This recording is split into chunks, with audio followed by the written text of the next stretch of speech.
the world finally has one heavyweight champion. We'll have a live report on Tucker and Tyson from Las Vegas.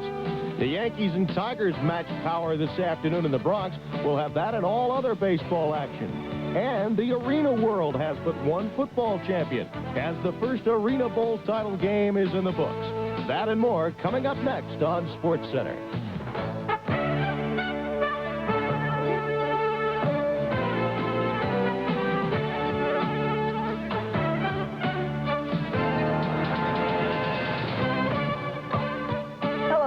Welcome to SportsCenter. Gayle Gardner along with Tim Brando. It's been about 9 years since we've had an undisputed heavyweight champ, and the fight tonight actually went, I think, a little longer than most people expected. Yeah, it did, but I would say this, that the last time we had a unified champion, that particular fight was a bit more memorable. Oh, yes, a tad more memorable. Than the one that we had tonight.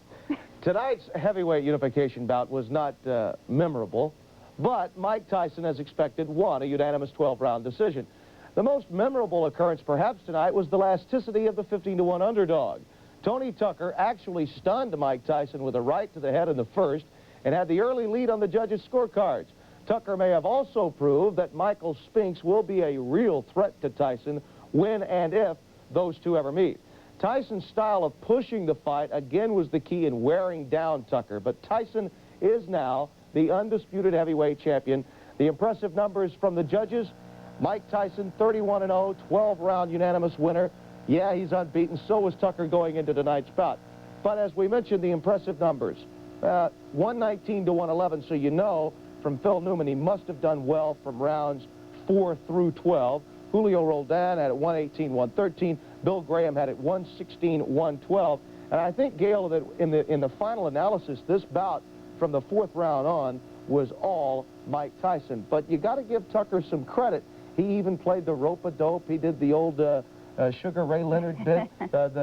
And he tried to keep this fight entertaining for the fans. He just couldn't, because the fight overall was not the kind of fight Mike Tyson would have wanted. No. Tony Tucker, I don't know, somehow he's one of those fighters you kind of feel a little sorry for over the years. It took him forever to really get, you know, the initial title shot that he had, getting that vacant title, and then to have this fight.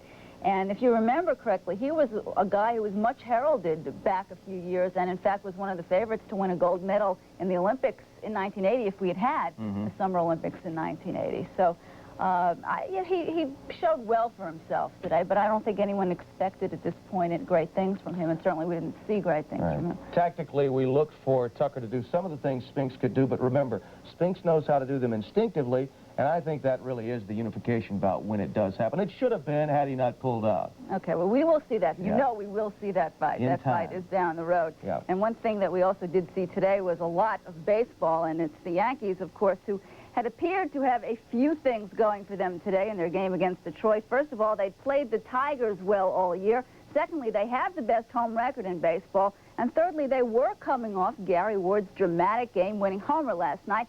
But believe me, none of that mattered this afternoon. Top of the first inning with a runner on second base. Kirk Gibson lines one off Dennis Rasmussen off his right knee. Rasmussen back up from the minors into short left field. Lou Whitaker scores, and the Tigers were out on top 1-0. Detroit took a 2-0 lead in the 5th inning. Pat Clemens with the wild pitch. Rick Cerrone chasing it. That brought in a pair of runs. Whitaker scores, and Kirk Gibson comes all the way around from second base. 4-0 Detroit. How bad was it for the Yanks? Well, even Don Mattingly committing a rare error on this Whitaker grounder. Mike Keith scoring 6-1 Tigers. And they poured it on a little more in the 7th inning. Darrell Evans leading off. Blast of Charlie Hudson pitch into the upper deck in right field. Evans' 22nd homer. Chet Lemon followed with another monstrous blast, and it was 10-1 Detroit. Following the 2 homers, Mike Heath is the batter, and Hudson a little inside on Heath. And umpire Ken Kaiser comes out and says, "I didn't like that, you're out of here." And the Lupinella thought that the ejection was a little quick and came out to argue his case, but to no avail. Tigers pitcher Frank Tanana with a good outing today gets Henry Cotto looking at strike 3 in the 7th inning. Tanana scattering 6 hits over 8 innings. He struck out 7. The Tigers win 10-5. Whitaker 4 hits. He scored 4 times. Tanana getting the victory. Rasmussen the loss. So the Tigers now 2 back of the Yanks, and the Yanks' 5-game win streak is ended. Meanwhile, the Yankees put center fielder Ricky Henderson on the 15-day disabled list, retroactive to July 26th. He still has that sore right hamstring. It is still bothering him, and they want to allow some time for it to heal properly. Meanwhile, Cleveland and Toronto, and the Indians leading the Jays by the score of 3-0. Jays missed a chance to pick up some ground, obviously. Shut out for the 8th time this season. Scott Bales, 8 2/3 for the victory. Sammy Stewart getting the save, and Jim Clancy taking the loss. So the Jays stay a 2.5 back of the Yanks. Over to the West, where it's the team from the Midwest that's still on top. The Twins went into Oakland with a 2.5 game lead this afternoon. The A's had Dave Stewart on the hill. He's been quite a performer for the A's of late, whom were only down by 3 going into today's game. He was tough today on the hill. Stewart, Fanning, Lombardozzi, and Gayle here, and he was rolling along. Into the 8th, the Twins are still down 1-0. Ken Herbeck singles up the middle, and that'll bring in the second run. Randy Bush comes around to score. It's 2-1 Minnesota. Athletics tied in the 8th, and then Alfredo Griffin up the middle. And Mike Gallego scores. It's now 2-2. We move on to the bottom of the 9th, and Carney Lansford leads off the inning with this dinger off Frank Viola, and the A's win it by a final score of 3-2.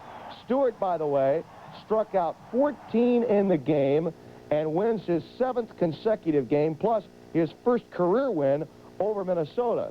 Meanwhile, Seattle and California, that game now tied at 2-5. Mike Moore against Frazier. It's Presley who has a home run in the game for the Mariners. Now, the Kansas City Royals have been on the skids, but George Brett ended that quickly tonight. In the 6th, Brett connects off Brad Sellers into right field as the Royals go up 3-0 against the Bo Sox. Kansas City did play some good defense as well. Don Baylor hits one to the hole. Great play by Ross Jones to get him. Nice scoop by Brett, playing first as though he were born there. And then Charlie Leibrandt did the rest. Leibrandt strikes out Ellis Burks to end the 8th. Leibrandt went the route with a 6-hitter, and the Royals end a 4-game losing streak, winning that one by a final score of 4-0. Baltimore and Texas, that game now into the 8th. It's 7-1. Larry Sheets has hit his 18th homer. Ken Dixon well on his way to a victory for the O's. And Chicago had a no-hitter going at one point tonight with Dave LaPointe on the hill, through into the 7th inning. Then finally he got tagged, and Ray Searage picked up the save. It was a no-hitter for a while. Carlton Fisk got a home run in the game for Chicago as they beat the Brujas by a final score of 3-2. Ahead on SportsCenter, we will be going out live to Las Vegas, where Jim Gray is standing by with more on tonight's Tyson-Tucker fight. And we do have a little baseball left. You bet. From the National League. That and more coming up. Stay with us. SportsCenter is being brought to you by Coast Soap. Feel alive with Coast. And by Moet's, France's best-loved champagne.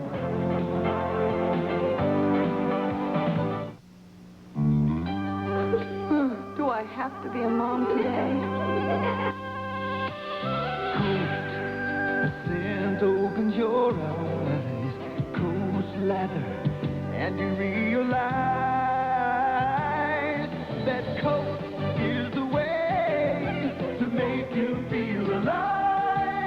Coast, feel alive. Hey, just warming up. Feel alive with Coast. When you cruise the city streets or racing the track, you want something hot, because you ain't looking back. 25 a town and 65 an hour. It's Citgo Performer, it's Citgo Power. Mustang, Toyota, Camaro, or Mercedes. Performer is great, it's the best it can be. Citgo Performer. Premium unleaded. It's the gas you need. It's fun, it's where you're headed. Citgo Performer. Citgo Performer. When are you gonna get it? You're supposed to come 2 hours ago. Well, nice of you to check in, son. It's a hard house to find. Hi. Oh, I would have made your bed, but I couldn't find it. The way to stay cool is clear.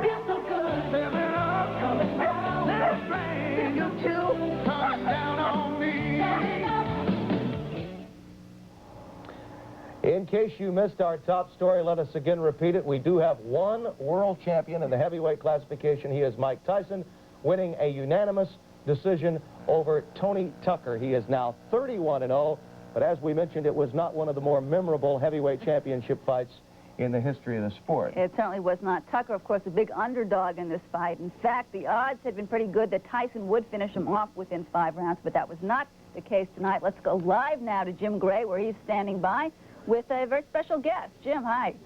How you doing, Gayle? Yes, it was a very surprising effort by Tony Tucker. He had a good first round and a good 12th round, and it looked as though had he had a little bit more on his game tonight, had he thrown a few more punches, that he could have really given Mike Tyson a bit of a go. We heard from Mike Tyson in a press conference just a few minutes ago, and he said he was very happy to be the undisputed heavyweight champion of the world.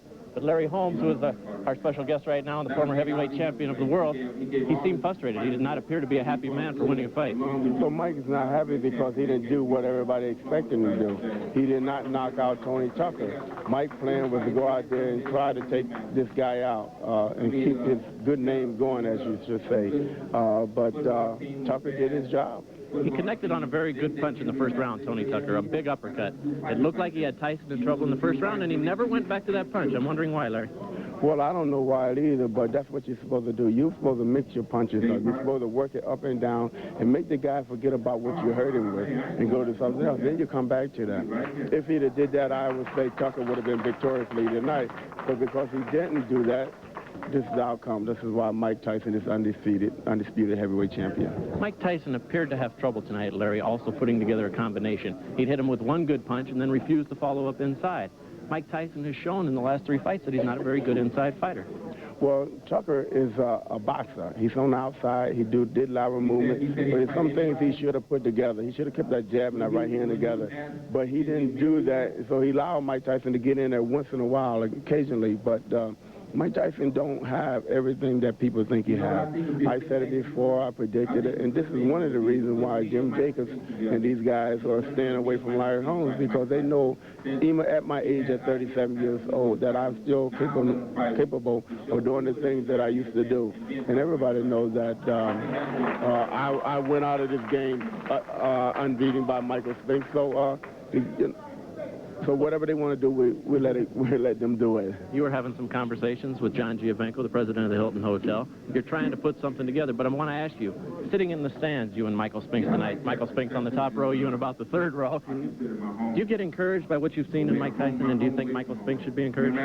Well, Michael Spinks might want to be encouraged because he's a fighter as of now. I'm not a fighter right now. I'm retired. And only way I can be encouraged if they made me a serious offer and came out and said that we got to fight. But right now, I'm not encouraged with anything. I'm just a bystander. I'm here on the side and a fan or whatever you want to say. And I'm just watching the